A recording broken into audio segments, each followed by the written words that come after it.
ഇന്നത്തെ ഈ വീഡിയോയിൽ നമുക്ക് തലനീരിറക്കം എന്നൊരു പ്രശ്നത്തെക്കുറിച്ചിട്ട് സംസാരിക്കാം. തലനീരിറക്കം എന്നുള്ളത് ഇത് കറക്റ്റായിട്ടൊരു രോഗമായിട്ട് ഡയഗ്നോസ് ചെയ്യാൻ പറ്റില്ല എങ്കിലും ഒത്തിരി ആൾക്കാർ ഈ ഒരു വിഷമത അനുഭവിക്കുന്നുണ്ട്. ഞാൻ പറയുമ്പോൾ അല്ലെങ്കിൽ ഞാൻ ഇതിൻ്റെ സിംറ്റംസ് ലക്ഷണങ്ങൾ പറയുമ്പോൾ നിങ്ങൾക്ക് മനസ്സിലാകും നിങ്ങൾക്കുള്ളത് ഈ ഒരു പ്രശ്നമാണെന്നുള്ളത് മിക്കവാറും ആൾക്കാർക്ക് മനസ്സിലാകും.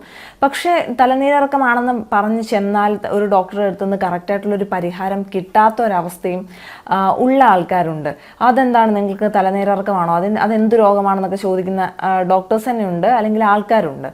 അപ്പോൾ നമുക്ക് ഇത് തലനീരിറക്കം എന്താണ് എന്നുള്ളതിനെക്കുറിച്ചും പ്രധാനമായിട്ട് എങ്ങനെ വരുന്നു എന്നുള്ളതിനെക്കുറിച്ചൊക്കെ ഈ വീഡിയോയിൽ നമുക്ക് കാണാം. ആദ്യമേ തന്നെ രാത്രിയിൽ നമുക്ക് വൈകി കുളിച്ചാൽ ചില ആൾക്കാർക്ക് AC-യുടെ കാറ്റ് ഡയറക്റ്റായിട്ട് അടിച്ചിട്ടുണ്ടെങ്കിൽ, അല്ലെങ്കിൽ ഫാനിൻ്റെ കാറ്റടിച്ച് കുറച്ച് ചൂട് കൂടി തല കൂടുതലായിട്ട് വിയർത്തു എന്നുണ്ടെങ്കിലും, വിയർപ്പോട് കൂടി പെട്ടെന്ന് പോയിട്ട് നമ്മൾ കുളിച്ചു എന്നുണ്ടെങ്കിലൊക്കെ, അതുപോലെ തന്നെ തണുത്ത വെള്ളം കഴിച്ചാൽ, ഫ്രിഡ്ജിൽ നിന്നെടുത്ത സാധനങ്ങൾ ഐസ്ക്രീം ഒക്കെ കഴിച്ചാലും നമുക്ക് അങ്ങനത്തെ ചില കാര്യങ്ങൾ നമ്മൾ ചെയ്ത് കഴിഞ്ഞാൽ പെട്ടെന്ന് ഒരു ചൂട് റൂമിലേക്ക് കയറുക, പെട്ടെന്ന് മഴ പെയ്തു, അല്ലെങ്കിൽ പെട്ടെന്ന് തണുത്ത കാലാവസ്ഥ തുടങ്ങി, അല്ലെങ്കിൽ ബസ്സിൽ കുറച്ച് നേരം ഇരുന്ന് ചെവിയിൽ കാറ്റടിച്ച് യാത്ര ചെയ്തു, ഈ പറഞ്ഞ അവസരങ്ങളിലൊക്കെ ഇതിലെന്തെങ്കിലുമൊക്കെ ചെയ്തു കഴിഞ്ഞാൽ നമുക്ക് പെട്ടെന്നൊന്ന് തലവേദന വരിക, അല്ലെങ്കിൽ ചെവിയുടെ പുറകിൽ വേദന വരിക, ചെവി വേദന വരിക, ചെവി അടഞ്ഞു പോകുന്ന അവസ്ഥ വരിക, തുമ്മൽ, കണ്ണ് ചൊറിച്ചിൽ, അതുപോലെ കണ്ണ് വലിഞ്ഞു കൂടി അടഞ്ഞു പോകുന്ന ഒരവസ്ഥ വരിക, കഴുത്ത്, പിടലി എന്നിവയിൽ നീരും വേദനയും വരിക, മുതുക്, പുറം എന്നിവിടങ്ങളിലേക്ക് ആ വേദന ഇറങ്ങുകയും നീര് വ്യാപിക്കുകയും ചെയ്യുക. അതുപോലെ ചില ആൾക്കാർക്ക് കൈകളിലേക്കൊക്കെ തരിപ്പ് ഇറങ്ങുന്ന അവസ്ഥ, മരപ്പ് തരിപ്പ് ഇറങ്ങുന്ന അവസ്ഥ, ചുമയുണ്ടാകും, മോണ നീരുണ്ടാവും, പല്ലുവേദന ചില ആൾക്കാർക്കുണ്ടാവും, അതുപോലെ തന്നെ മുഖത്ത് നീരുണ്ടാവും.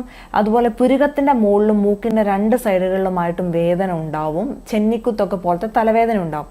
അപ്പോൾ ഇതാണ് മെയിനായിട്ടുള്ള സിംറ്റംസ് ആയിട്ട് കാണുന്നത്. അപ്പോൾ ഈ ഒരു സിംറ്റംസ് ഇതിലേതെങ്കിലുമൊക്കെ ആയിരിക്കും ആൾക്കാർക്കുള്ള, ഇത് മുഴുവനായിട്ടും ഉണ്ടാവില്ല ഒരാൾക്ക്. ഇതിലെ 4-5 എണ്ണം ഒരാൾക്കുണ്ടാകും, അല്ലെങ്കിൽ 2-3 എണ്ണം. ഇതിലെ സിംറ്റംസ് പറയുമ്പോൾ ഇത് വേറെ ഏതെങ്കിലും ഒരു രോഗമായിട്ട് തെറ്റിദ്ധരിക്കുക. നമുക്ക് തലവേദന ഉണ്ട് എന്ന് പറയുക, നമ്മളിതിൻ്റെ പ്രധാന കാരണം ഡോക്ടറെ അറിയിക്കാതിരിക്കുക, അല്ലെങ്കിൽ ഞാൻ ഇന്നത് ചെയ്തുകൊണ്ടാണ് എനിക്ക് തലവേദന വന്നത്, ഇങ്ങനെയാണ് വരാറ് എന്ന് അറിയിക്കാതിരിക്കുകയും ചെയ്യുമ്പോൾ അതിനെ മൈഗ്രെയിൻ ആയിട്ടോ സൈനസൈറ്റിസ് ആയിട്ടോ അല്ലെങ്കിൽ വേറെ എന്തെങ്കിലും ഒരു തലവേദനയായിട്ടോ ഡയഗ്നോസ് ചെയ്ത് അതിൻ്റെ ട്രീറ്റ്മെൻറ്റ് ചെയ്യുകയും, അല്ലെങ്കിൽ ചെവിയുടെ എന്തെങ്കിലും ട്രീറ്റ്മെൻറ്റ് ചെയ്യുകയും ഒക്കെ ചെയ്യുന്നത് സാധാരണയായിട്ടും കണ്ടിട്ടുണ്ട്. അപ്പോൾ നിങ്ങൾക്ക് ഇങ്ങനെ ഒരു പ്രശ്നം ഉണ്ടെങ്കിൽ നിങ്ങൾ പ്രധാനമായിട്ടും എന്ത് ചെയ്യുമ്പോഴാണ് ഈ ഒരു അസുഖം നിങ്ങൾക്ക് കൂടിയത്, തണുത്തത് കഴിച്ചപ്പോഴാണോ, കാറ്റടിച്ചപ്പോഴാണോ എന്നുള്ളത് പ്രത്യേകമായിട്ട് മെൻഷൻ ചെയ്ത് പറഞ്ഞിട്ടുണ്ടെങ്കിൽ ഡയഗ്നോസ് ചെയ്യാൻ, അല്ലെങ്കിൽ ആ ഒരു അസുഖം കണ്ടുപിടിക്കാൻ, അല്ലെങ്കിൽ തലനീരിറക്കത്തിൻ്റെ പ്രശ്നം മൂലമാണ് അതുണ്ടായെന്ന് കണ്ടുപിടിക്കാൻ ഡോക്ടർക്ക് വളരെ ഈസി ആയിരിക്കും. അതുപോലെ തന്നെ കഫദൂഷ്യമാണ് ആയുർവേദം പറയുന്നത് കഫദൂഷ്യമാണ് പ്രധാനമായിട്ടും ഈ ഒരു തലനീരിറക്കത്തിന് കാരണം എന്നുള്ളത്. കഫം അല്ലെങ്കിൽ നീര് പിന്നെ നമ്മുടെ തലയിൽ അധികമായിട്ട് ചൂടാകുമ്പോൾ താഴേക്ക് ഇറങ്ങുക, അല്ലെങ്കിൽ അതുമൂലം നമുക്ക് പെടലിയിലോ അല്ലെങ്കിൽ കഴുത്തിലോ ഒക്കെ, ചെവിയുടെ ബാക്കിലോ ഒക്കെ വേദന ഉണ്ടാകുക, തല ഓവർ ഹീറ്റ് ആകുന്നതുകൊണ്ടൊക്കെ മെയിനായിട്ടും ഈ ഒരു പ്രോബ്ലം വരാറുണ്ട് ആൾക്കാരിൽ. അതുപോലെ തന്നെ തലനീരിറങ്ങി നീർക്കെട്ട് ഏത് ഭാഗത്തിൽ ആണ് ഇരിക്കുന്നത് എന്നുള്ളതിനനുസരിച്ച് ആ ഭാഗത്തേക്കുള്ള പിന്നെ രക്തഓട്ടം കുറയും, ഓക്സിജൻ്റെ സപ്ലൈ അതുമൂലം കുറയുകയും അത് കാരണം അവിടെ വേദനയും നീര് കൂടാനുള്ള അവസ്ഥയും ഒക്കെയാണ് സാധാരണയായിട്ട് ഉണ്ടാവുന്നത്. ഇത് ചില ആൾക്കാർക്ക് ട്രീറ്റ് ചെയ്തില്ലെങ്കിലും കുറച്ച് ദിവസങ്ങൾ കൊണ്ട് തന്നെ നമ്മളിപ്പോൾ എന്തെങ്കിലും പുരട്ടിയാൽ തന്നെ പോകുന്നതാണ്. പക്ഷേ അത്രയും ദിവസം ഒരു കഠിനമായ വേദന അല്ലെങ്കിൽ അസ്വസ്ഥതയായിരിക്കും ആ ഒരു മനുഷ്യൻ അനുഭവിക്കേണ്ടി വരിക. ഇത് നമ്മളെ പല പ്രശ്നങ്ങൾ കൊണ്ടുണ്ടാകും. നമ്മൾ ആഹാരത്തിലുള്ള, ഞാൻ നേരത്തെ പറഞ്ഞ പോലെ ആഹാരത്തിലുള്ള വ്യത്യാസം കൊണ്ടുണ്ടാകും, നമ്മുടെ വിഹാരത്തിലുള്ള, അതായത് നമ്മളെ പ്രവൃത്തി, നമ്മൾ കാറ്റടിക്കുന്ന കാര്യങ്ങൾ, നമ്മൾ തല കുളിക്കുന്ന കാര്യങ്ങൾ, അല്ലെങ്കിൽ ചിലപ്പോൾ ആൾക്കാർ ചൂടത്ത് ഹെൽമെറ്റൊക്കെ വെച്ച് പോവുക, അന്നേരമാവുക, നല്ല വെയിൽ കൊള്ളുക, ഈ അവസ്ഥയിലൊക്കെ ഇതുണ്ടാവും. നമ്മളെ ഒരു പ്രവൃത്തിയിൽ ഉണ്ടാകുന്ന കാര്യങ്ങൾ തെറ്റുകൊണ്ട് ഇത് സംഭവിച്ചേക്കാം. നമ്മുടെ വ്യായാമക്കുറവ് കൊണ്ടും മാനസിക പിരിമുറുക്കം കൊണ്ടും വരെ ഈ ഒരു തലനീരിറക്കം സംഭവിക്കുന്നുണ്ട്. ആയുർവേദം ഇതിൻ്റെ ഓരോ അവസ്ഥകൾക്കനുസരിച്ചും ഓരോ തരം ട്രീറ്റ്മെൻറ്റാണ് നിഷ്കർഷിച്ചിട്ടുള്ളത്. അതുകൊണ്ട് തന്നെ തലനീരിറക്കത്തിന് ഇന്ന മരുന്ന്, അല്ലെങ്കിൽ ഇന്ന ഹോം റെമഡി, അല്ലെങ്കിൽ ഇന്ന പരിഹാരം എന്ന് പറയാൻ നമുക്ക് വളരെ പ്രയാസമാണ്. കാരണം ഇതിൻ്റെ അവസ്ഥ പ്രത്യേകമായിട്ട് മനസ്സിലാക്കിയാൽ അല്ലാതെ ഇതിൻ്റെ ട്രീറ്റ്മെൻറ്റ് കറക്റ്റായിട്ട് ചെയ്യാൻ വൈദ്യന്മാർക്ക് അല്ലെങ്കിൽ ഡോക്ടർമാർക്ക് സാധിക്കില്ല എന്നുള്ളതാണ്. ആയുർവേദം പറയുന്നതെന്ന് വെച്ചാൽ തലക്കെണ്ണ എന്നുള്ള ഒരു കൺസെപ്റ്റ് വളരെ പ്രാധാന്യമാണ്. അതായത് തലയിൽ വെക്കാൻ കൊടുക്കുന്ന എണ്ണ. ഇതിൽ പ്രധാനമായിട്ട് നമ്മൾ ശ്രദ്ധിക്കേണ്ട കാര്യം, ചില ആൾക്കാർക്ക് തലയിൽ എണ്ണ തേക്കുമ്പോൾ, ഇത് തണുപ്പുള്ള എണ്ണ തേക്കുമ്പോൾ നീരിറങ്ങാറുണ്ട്.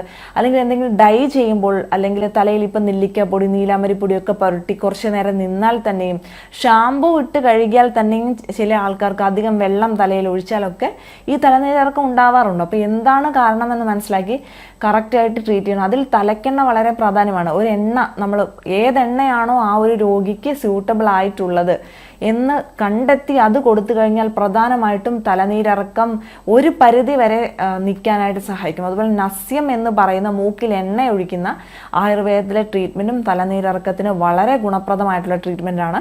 നമ്മൾ എണ്ണ വെച്ച് മുഖത്ത് മസാജ് ചെയ്യാനും കഴുത്തിൽ മസാജ് ചെയ്യാനും അഭ്യംഗം എന്ന് പറയുന്ന ട്രീറ്റ്മെൻറ്റും വിവിധ തരം എണ്ണകൾ സെലക്ട് ചെയ്തിട്ട് ഞങ്ങൾ ആയുർവേദത്തിൽ ചെയ്യാറുണ്ട്. അതുപോലെ പ്രത്യേകം വ്യായാമ മുറകളും പ്രാണായാമവും പറഞ്ഞു കൊടുക്കാറുണ്ട്. ഇതിനായിട്ട് വിരുദ്ധാഹാര ശീലമുള്ളവരാണ് നിങ്ങളെങ്കിൽ അത് തിരുത്താനും പറഞ്ഞു കൊടുക്കാറുണ്ട്. ചില രാത്രിയിൽ തൈര് കഴിക്കുന്ന ആൾക്കാരുണ്ട്, അല്ലെങ്കിൽ എക്സസ് ആയിട്ട് എന്തെങ്കിലും ഒരു ഭക്ഷണം വളരെ കൂടുതലായിട്ട് കഴിക്കുന്നു, വാമായിട്ടല്ലാതെ ഭക്ഷണം ഫ്രിഡ്ജിൽ നിന്ന് എടുത്ത പാടെ ചൂടാക്കുന്നു കഴിക്കുന്നു എന്നൊക്കെയുള്ള ആൾക്കാർക്കും ഇതുണ്ടാവാറുണ്ട്. അപ്പോൾ പ്രശ്നം എന്താണെന്ന് കണ്ടെത്തി നമ്മൾ പരിഹാരവും പറഞ്ഞു കൊടുക്കാറുണ്ട് ആക്ച്വലി. അപ്പോൾ ഇതിന് പ്രത്യേകമായിട്ടും ശ്രദ്ധിക്കേണ്ടത്, നമ്മൾ എപ്പോഴും ചെറു ചൂടോടെ ഭക്ഷണം കഴിക്കുക, ചെറു ചൂടോടെ നമ്മൾ വെള്ളം കുടിക്കുക. അതുപോലെ തന്നെ കുളിക്കുന്ന വെള്ളവും ഒരു ചെറു ചൂട്, തലയിൽ ഒഴിക്കുന്ന വെള്ളത്തിന് തീരെ ചൂടില്ലാതിരിക്കുക. ചിലപ്പോൾ ഇനി തണുത്ത വെള്ളം ഒഴിക്കാൻ പറ്റാത്ത ആൾക്കാർക്ക് ചൂടാക്കി വെച്ച് അത് തണുത്ത ശേഷം മാത്രം ഉപയോഗിക്കുക എന്നുള്ളതും ഇതിനെ പ്രത്യേകമായിട്ടും ശ്രദ്ധിക്കേണ്ട ഒരു കാര്യമാണ്. ഡയറക്റ്റ്ലി കാറ്റടിക്കുന്നതും തലയ്ക്കെല്ലാം ഒഴിവാക്കേണ്ടതാണ് ഇതിന്.